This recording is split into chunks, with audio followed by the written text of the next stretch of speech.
Welcome back into the channel. Today's video, we're harvesting cauliflower.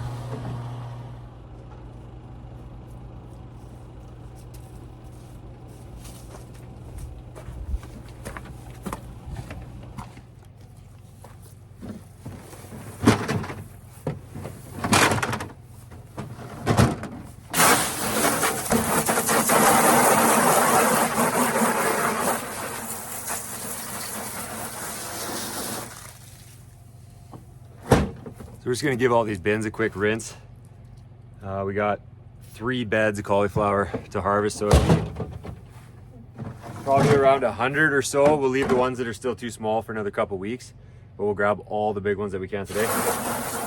Got all those rinsed out, and it's coming to be the end of our season. It's the beginning of September, and we still, surprisingly enough, have, I believe, 3 successions of cauliflower in the ground. We must have made a mistake in our succession planning, and they're all kind of coming ready, and these ones were supposed to be the second ones to come ready at this point, but they're the first, so I don't know, something happened.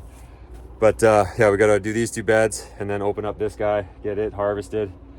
And there's just been a lot getting harvested as of late for this end of the season. We just did the 2 beds of broccoli all right there 2 days ago, so I think we ended up with 6 bins of broccoli to go to the market this week, and then this will probably be 8.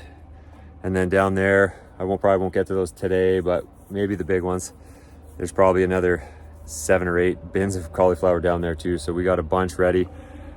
And then there's another succession, I believe broccoli underneath of there. So we got a lot into the end of the season, which will be good. We'll have lots of variety.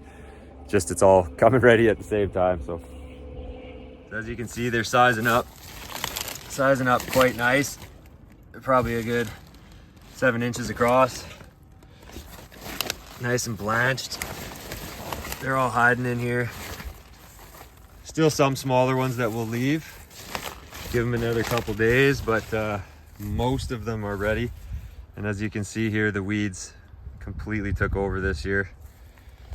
Usually it's pretty good, but this is probably one of our worst years for weeds. It was really bad last year. We ran short-handed and just didn't have a chance to get them all taken care of before they went to seed. So this year it's really bad.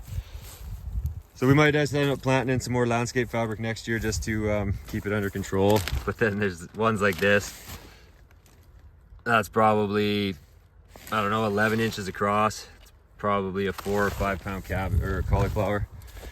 So there's some monsters in here. So usually what we try to do is harvest them all at the same size and charge around $4 each. When a bed gets away from us like this, we do have to switch, obviously, and we go by the pound. So the bigger the cabbage, the more you're gonna, or cauliflower, the more you're gonna pay. And we'll do that with the cabbage and broccoli as well. Ideally, we try to harvest them all at a nice like market size. You know, a nice $4 to $5 price range. But once they get like this, I mean, sometimes you'll be $6, $7, but the value's there. They're good. They don't go woody or anything. So we'll get this set up and we'll start harvesting. So we harvest everything a little bit different depending on the vegetable and what it is. For cauliflower, what we'll do is we'll uncover it, and then I'll usually go through and pull all these support hoops just to get them out of your way. And then I'll usually walk down the middle of 2 rows and then fill the tree planter bags and then take them to the bins that I've laid out on the side. I just find it's easier, it's less walking back and forth. Anytime you can be a little bit more efficient, the better. And then once the bins are full, then we'll take them all in and we'll label them and then throw them in the cooler. And then to cut them down, we just use a knife, go right underneath. You can leave 1 or 2 leaves on for the most part, but usually try to get it as cleaned off as we can.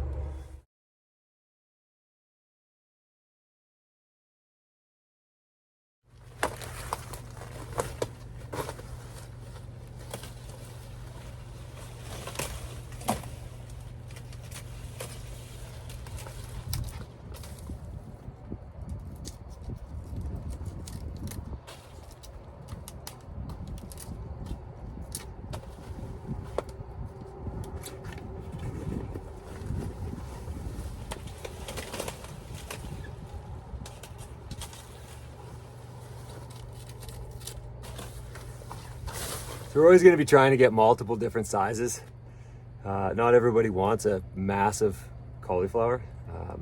So we'll try to take some at a smaller size like this, something that you'd see more in a grocery store, like nice little $4 one, but then like we'll also take some of the big ones.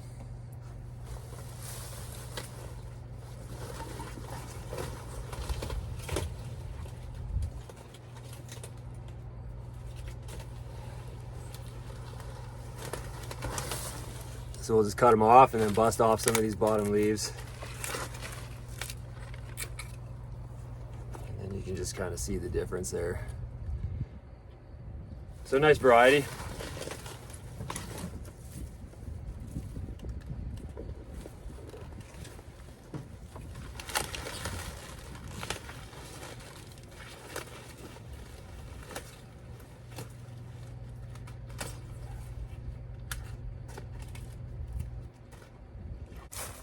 So one thing we'll do too, you could probably see this would be considered what I'd call blown out. So we let it go a little too long and you'll start to get these higher florets pop through. So anything like that, we do our best to not sell it. Mostly just because of the way it looks. I mean, that's nothing wrong with it, you could eat it. But what we'll do is we'll pickle that. So we'll throw that into some jars with some pickle brine and then sell that as an value added product. Just no sense chucking it, but it would sit on your table if it was beside one that looks like a standard cauliflower. And then I don't know what causes that, but that purple, I don't know if you can see that. If anybody knows what that's from, maybe throw that down in the comments, because I actually don't know, but we do get quite a few that do that every year. I think it's kind of neat, but customers always ask, and I just assume it's from maybe temperature. Maybe it got cold or something, but if anybody knows, maybe throw that in the comments for me. Thanks.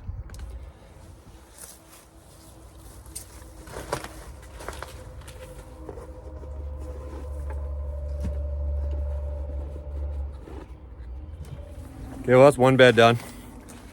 We've still got one more. I'm just taking them all. There wasn't very many small ones.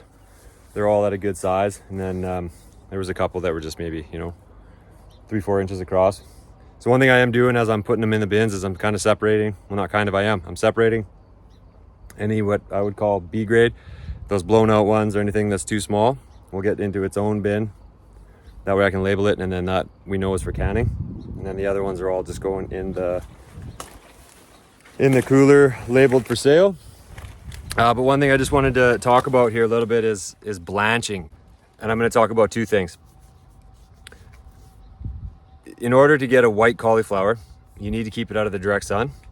So because we plant so intensely on a bed, they kind of blanch themselves just with how big the leaves get. They hit the nets and then they kind of curl in and they blanch the top. And we run ours covered all year to keep the cabbage moths out. They're bad here all season long. So that is how we keep ours white, so that they're nice and sellable, or else they'll turn in that yellow, kind of tinted yellow color.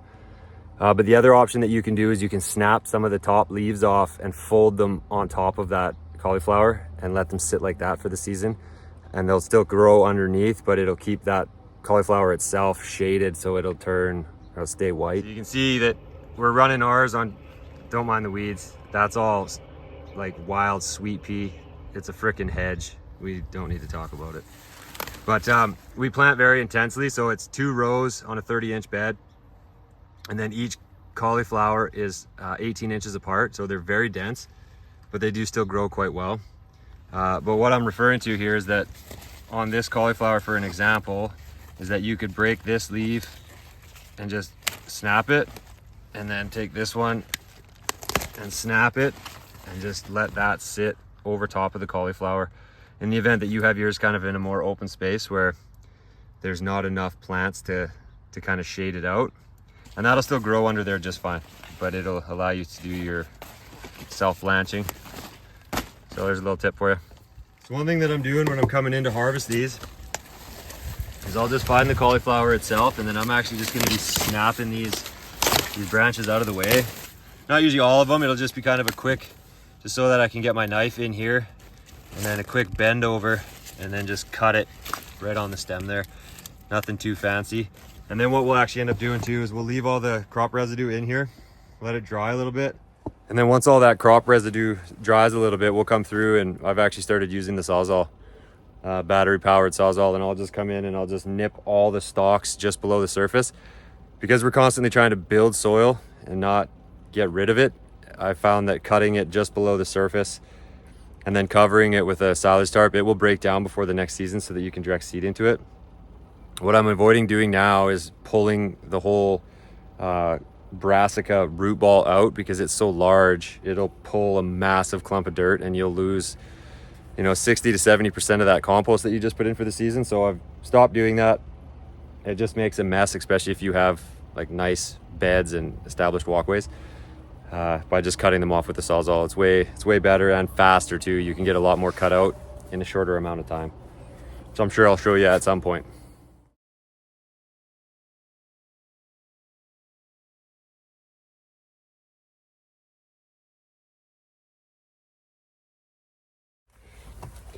Okay, well, we managed to get both those beds done.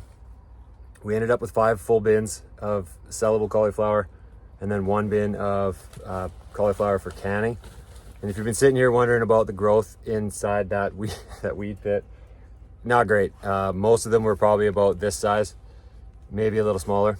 And then the other problem that we had in there, because it was so shaded in, is that it's hard to tell in the shade here, but that spot there is just rot. So cauliflower they like a lot of water, but they don't like water sitting on the leaves or on the flower itself. Same with broccoli. So that's what that is. That just stayed wet for too long because it was so shaded in that it didn't have a chance to dry out. So again, there's nothing wrong with the rest of it. We'll just come through and we'll just cut all that off. And then once you get through it, there's nothing wrong with it. So that'll be totally fine for canning as well. But with that being said, let's transfer these into the seedling room. We'll get them labeled and then into the cooler, and then we'll jump into this third bed and hopefully we get a better yield. It's not quite as weedy. I think we maybe had a chance to weed it one time, so we'll see how it looks once we get in there.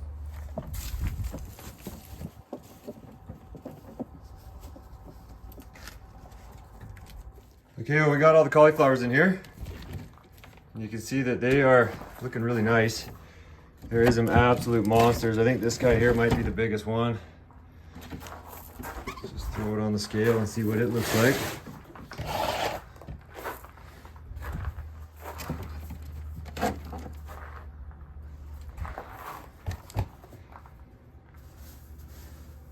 About a 4 pound cauliflower, which is an absolute monster.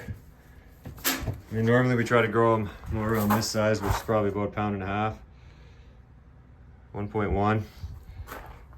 So a pretty good haul off of 2 beds. And then this is the one here that we'll save for canning. Again, just the littler ones, anything with a bit of damage, these blown out purple ones. And I am gonna send some, like that one there is just starting to blow out. We'll still try to sell that. Obviously we can only do so much canning, as you could imagine, so we got to kind of pick our battles where we can, and especially this time of year, things are getting a little bit hectic. So this time of year, the cooler is now starting to give us a bit of space. Yesterday was our last CSA, which always ends up making that cooler fill up basically to the door. So in order for us to harvest and store vegetables in the cooler for any length of time, we don't have the capacity yet.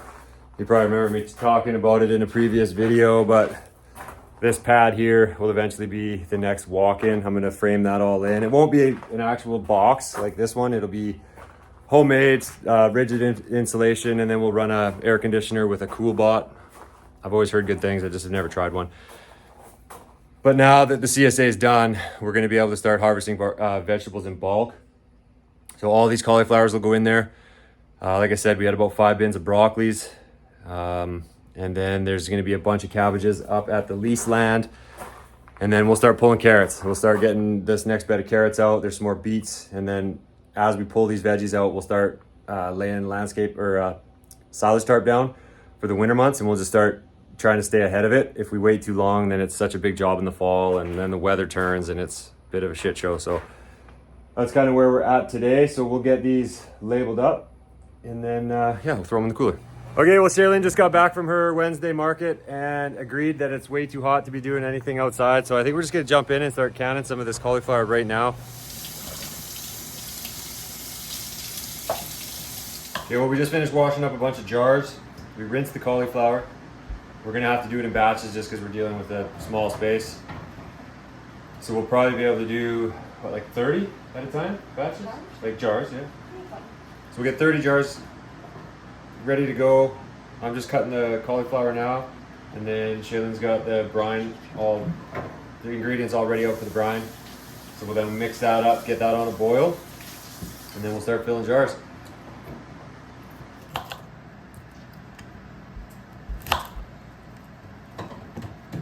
We're just trying to look for nice bite-sized pieces, and then most of our jars are the standard mouth, not wide mouth, so you just got to make sure that they're small enough to fit in. And if the pieces are too big, you'll just end up with too many air pockets, too much liquid. You want to be able to pack them in there as tight as you can. So I don't know, a piece kind of nice bite size, good variety.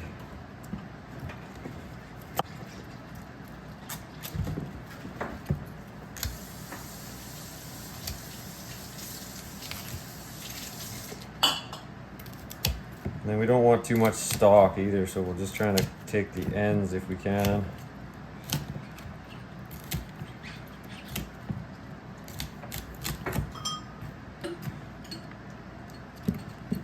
And for the most part, they'll just break up into pieces for the jars.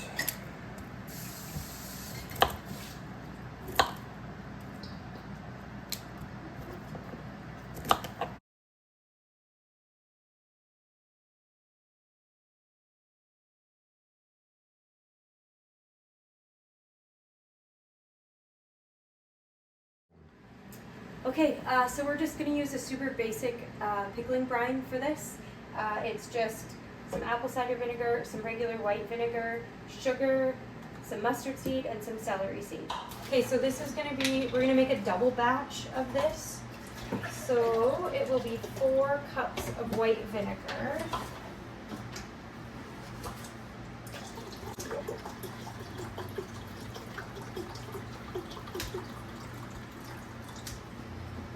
So 4 of those in the pot, and then the same amount of the apple cider vinegar. I always like to give my apple cider vinegar a little shake before I use it. And get a little stuff at the bottom.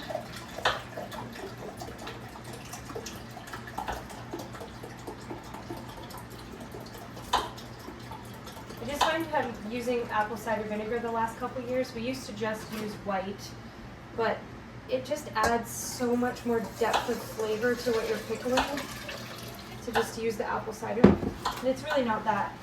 And there's a little bit of difference in price, but not too much. All right, so then we're gonna do 2 cups of sugar. And then 2 teaspoons of mustard seed and 2 teaspoons of celery seed. I had a heck of a time trying to find celery seed last year in the store, so I still have a half a jar, so hopefully that's enough to get us through. And then you just put it all together in the pot, turn the heat on. I just like to let it simmer while I finish washing the jars and getting everything else kind of organized, the veggie that you're going to be pickling chopped up and in a big bowl, and then by the time you're done all that, it's usually ready to rock. One of them's empty. Which won't be probably until the second batch.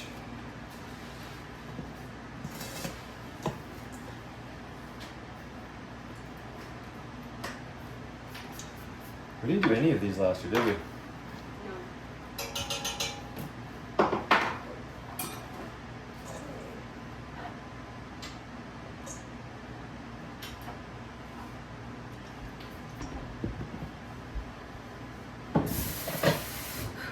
Gotcha. Sorry. Another thing that I like to do while I'm just getting everything prepared is just pop a box of each size of lid that I'm going to use. and then set them in a little bit of water just on low so that you can have the seals, the wax seals on the lids ready to, they're nice and warm and ready to adhere to the jar when you are at that stage. You don't want to boil these lids, you just want to warm up the wax.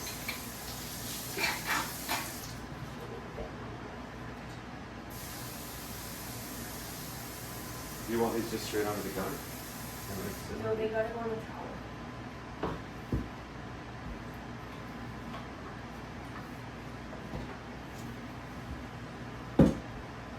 You always do hot jars onto a towel. If you accidentally touch like any metal or anything that's like cold, they'll explode. Oh. Not individually interested. Hey. Not. Put in your brine, so these can just start getting cooked. You betcha. Do we want to add a garlic or a hot pepper slice? I'm going super boring with this batch. Okay. Let the cauliflower speak for itself.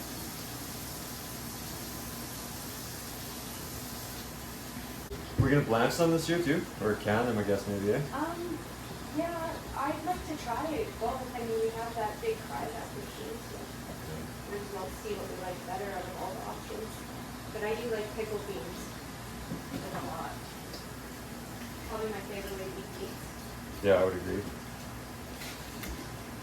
So that's one thing we're always trying to figure out is how many of each type of preservation to do, I guess. Yeah. Like we only have so much storage for jars. But also And then only we- so much freezer space. Yeah, and then only so much freezer space too because we have so much meat in there. So we're always trying to balance and fill to capacity what we can. So we got that new Cryovac this year. I guess it was last year. We didn't use it for veggies though, but we're gonna try to do a bit more blanching this year to get some more vegetables in the freezer.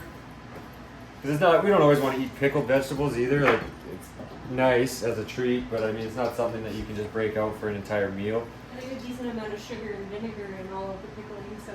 Yeah. So But also the pressure canned veggies aren't my they favorite kind of go all soft the sometimes. time. Yeah, they kind of go They're- soft. It's nice to mix them into the rotation, but I wouldn't want to only eat that all winter. Okay, so we'll get these finished getting filled, and then we'll Get this one cooking a little faster. So. not boiling yet. So yeah, we'll get these filled, and then we'll get the boil on, and then we'll start filling these with the liquid. So Shaylene's just coming in and packing them even tighter. What's the reason for that? Because as you water bath can them, they cook and shrink. So then if you don't want your cauliflower to only fill this much of the jar, you have to really make sure that it's full all the way. So would it have been better to cut them a little smaller? It just depends Okay. on like what your preference is. Like some people like big pieces, some people like the more medium sized. Mm-hmm. I don't like having to cut my pickles before I eat them. So I like a small, bite-sized piece.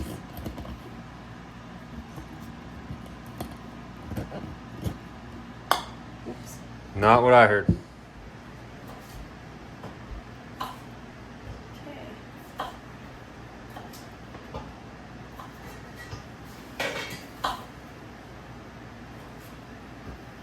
Our brine is boiling. So we're going to bring it over here. And we're going to bring our lids over.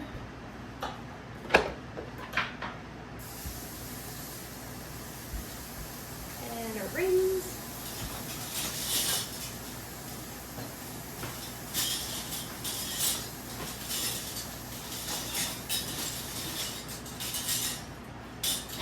Vinegar is very strong. Okay.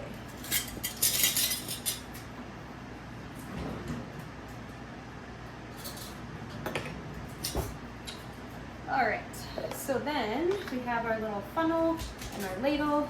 Just put the funnel in there and ladle the brine over the top. You want to make sure you leave like a 1/2 inch of head space which is just stop filling the brine basically just below that glass ring there. So that allows it to not explode when you water bath can it.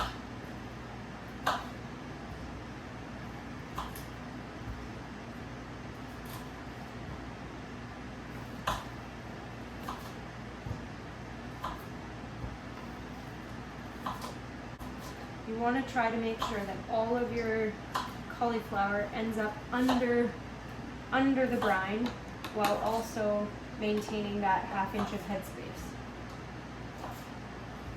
It can be tricky sometimes because as you put the brine in, everything wants to float unless you pack it in there really tight. That's another reason for packing it in. Usually try to get about 3 or 4, I guess a whole batch of brine in the jars, and then I will stop, wipe the jars down, add the lids and rings, and then grab the other pot of brine and keep going. It's just better to break it all up into like smaller steps. Then everything stays nice and hot, nice and clean.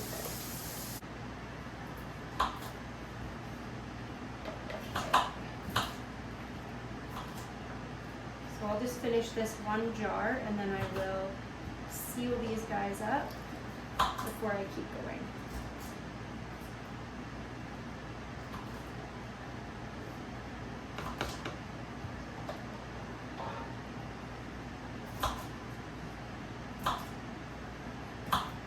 Just give them a quick wipe to make sure that none of the sugary sweet brine is on the rim or any of the seeds from the spice, anything like that. These are all small jars.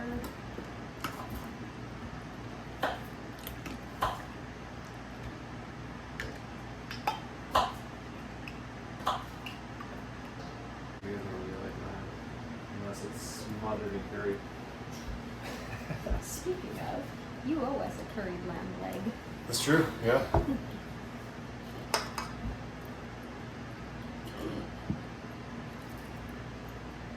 Might have more than you need. I might have to wash more jars, eh? How's that possible? This is the canning phenomenon. 2, 4, 6, 7.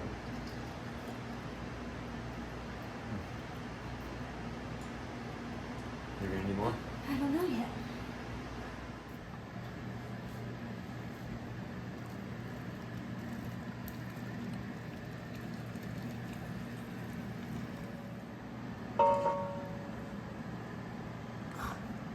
Sorry, I don't know where to put my hands.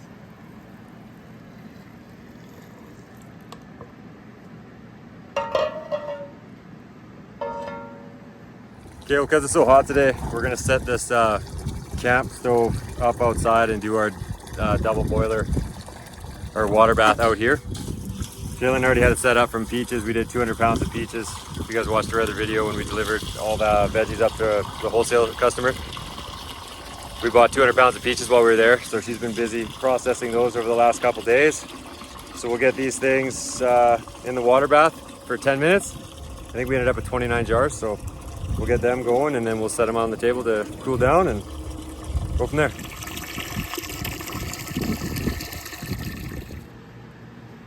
Get in here. This one only holds this many? No, there should be able to get one in the middle too. Yes, we were fighting propane a little bit here and the wind, so we weren't able to get them both fired up at the same time. There just wasn't enough propane pressure to get them both. Anyways, long story short, we're boiling. We got these preloaded up, and because this isn't a standard water bath pot, Shaylin's just gonna have to try to not scald herself. Oh yeah, no, this is gonna probably get my fingers for sure. I like to just let them sit in there for a quick second to kind of acclimatize. I probably overfilled it too. You sure did. Nice. It's definitely gonna spill over and I'm not wearing shoes. Here we go.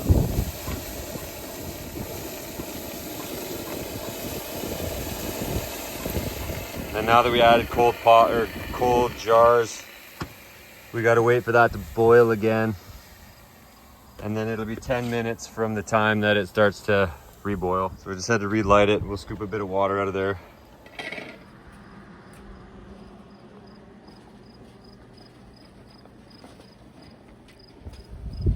Those are fucking holes in them. Where's the hole? I didn't think there was holes. Oh, I just burned my fingers off though. I think there's a hole in them somewhere. Weird. Okay, so that's 10 minutes on them. Those coming out.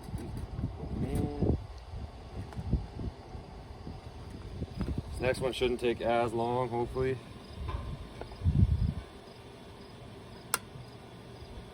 That broke jar? Mm-hmm. Oh no! Do you want to try to scoop those out now before I get too carried away here? No? Uh-uh. That is one thing with reusing jars, if you're not storing them properly, which we're a little reckless with our jars, I'm not gonna lie. They're usually in like a big reusable bag and it's stored in the pump house on concrete floor, kicked and whatnot. So when you hear that pop as soon as you put them into the water, that usually means that the bottom's blown out of it. And you can already start to see the bubbles coming. I think that's probably what that is too, Shayla? Yep. Chunks of cauliflower. So what are we gonna do about that? Grab it after? Yep. We'll fish it all out of there when we're done. Okay. Bummer. Okay, so being that we're gonna have to do probably 4 rounds of this, we'll just leave these outside tonight on this table to cool down. And then we'll write on them in the morning and then put them away for storage.